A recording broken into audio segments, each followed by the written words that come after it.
Est-ce qu'il vous est déjà arrivé de rire tellement vous en avez perdu votre souffle? Moi, j'avais 19 ans. Je suis restée en apnée pendant tellement longtemps, j'ai cru que j'allais mourir. Mourir de rire. Pas de bol quand même. Mais ça m'a fait tellement peur qu'à partir de ce jour-là, j'ai arrêté de rire. J'ai plus osé rire. Je suis rentrée dans le contrôle. Tout mettre sous contrôle. Une vie parfaitement sous contrôle. Ça peut paraître anodin comme ça, de plus oser rire. Mais le rire répare point par point tout ce que l'excès de stress détruit. Et on ne rit pas parce qu'on est heureux parce qu'on rit. En coupant de mon rire, je me suis coupée de mon meilleur allié au bonheur. La vie m'a rattrapée en me faisant un super cadeau. Vous savez, ces cadeaux mal emballés. Mathieu vous en a parlé, hein. Moi aussi j'en ai eu un. Elle me l'a balancé dans la tronche. Je suis restée sonnée et handicapée. 23 ans, je venais d'avoir mon diplôme, chômeuse, cotorep. Ah, c'est bien pour commencer sa vie. Mais ça a été une chance pour moi.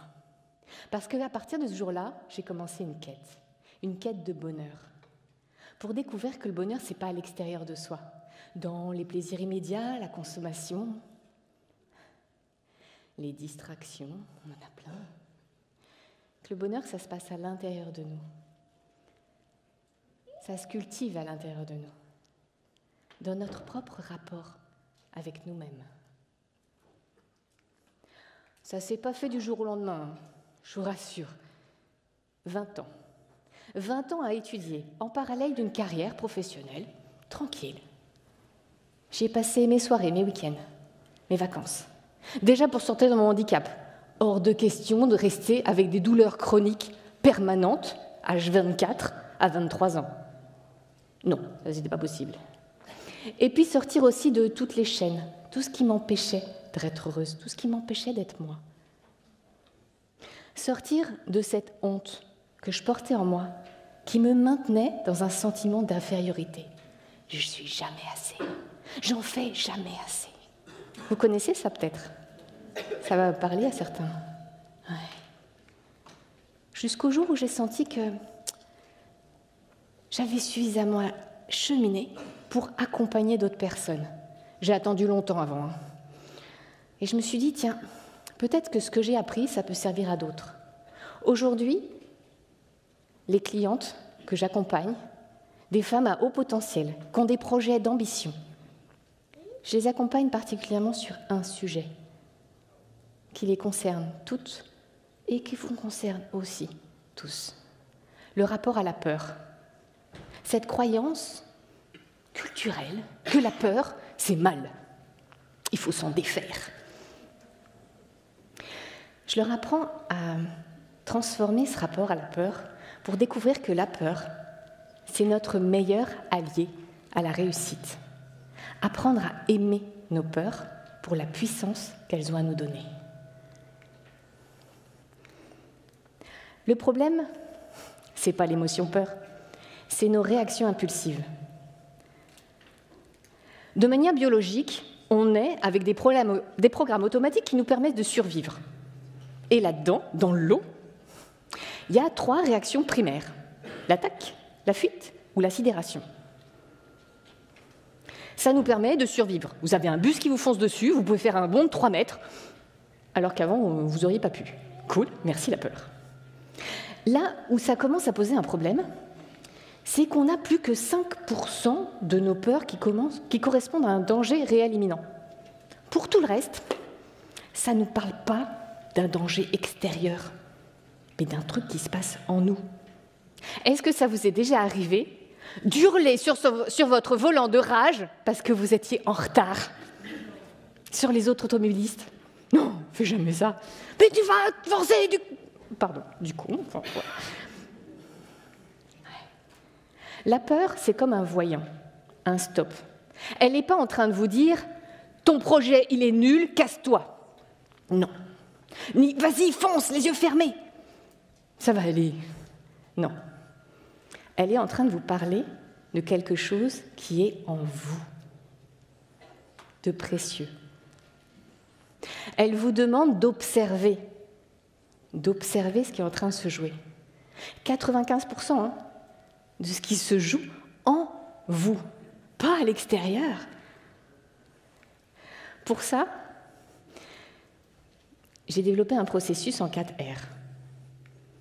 Le premier, prendre du recul. Sortir du mode drama. Vous savez, ce show hollywoodien qu'on se fait à l'intérieur de nous. Utiliser un peu l'humour sur soi, sur ce qu'on est en train de vivre, pour calmer notre mental. Non, mais je ne suis pas en train de mourir. Ce n'est pas parce que je suis perfectionniste que je vais mourir aujourd'hui. Bon, sur du long terme, peut-être, je vais m'épuiser. Mais aujourd'hui, là, non, tout va bien. Ensuite, recevoir. Recevoir l'émotion pour ce qu'elle est. Nos émotions, notre peur, c'est notre vulnérabilité. C'est une part de nous qui est en trouille totale. Mais cette part de nous, c'est une part de nous enfant, d'il y a longtemps, très longtemps. Comme un petit chat qui dit « Oh, au secours, occupe-toi de moi !» Ce qu'elle veut, c'est pas qu'on la fuit, qu'on la nie, qu'on la minimise, c'est qu'on s'occupe d'elle. Si vous voulez, c'est comme vous avez une super voiture avec un gros moteur. Elle avance, elle est forte. Ouais. Imaginez que vous mettez 15 freins à main dedans. Vous allez rouler vite ou pas? Vos peurs, c'est « Hey, occupe-toi de moi, descends le frein à main, s'il te plaît. » Et une fois qu'on est là, on va aller dans les ressources. Cet espace de puissance que vous avez en vous. Cet espace qu'on a tous. Parce que toutes vos ressources, elles sont à l'intérieur de vous. Toutes les ressources pour aller s'occuper de vos parts de vulnérabilité. Bon, ok, pour certains, elles sont grandes comme ça et cachées au fond d'un tiroir. Mais vous les avez toutes. Toutes et tous, vous avez ces ressources en vous. Et votre peur, elle est là pour vous les montrer. Et une fois que vous les avez, vous êtes sorti du mode drama, vous avez regardé votre vulnérabilité, vous avez trouvé votre espace de puissance, ben là, il faut passer à l'action. Mes collègues, ils vous l'ont dit tout à l'heure, et puis hier aussi. Mais pas en mode Wonder Woman, hein. Vous ne sautez pas direct au dernier étage de l'ascenseur, de la Tour Eiffel. Vous allez une marche après l'autre, tranquille. Cette citation, elle m'a énormément aidée sur ce chemin. Celui qui est maître de lui-même est plus grand que celui qui est maître du monde. Arrêtez d'essayer de trouver du contrôle à l'extérieur de vous, à prendre le pouvoir sur les autres. Découvrez le pouvoir qui est en vous. Il est bien plus puissant. Écoutez vos émotions pour ce qu'elles ont à vous dire. Elles ne sont pas là pour rien. Elles vous veulent du bien. Elles veulent que vous réussissiez. Et une fois que vous y êtes, dans cet espace de maîtrise, il y a une joie profonde qui se met en place.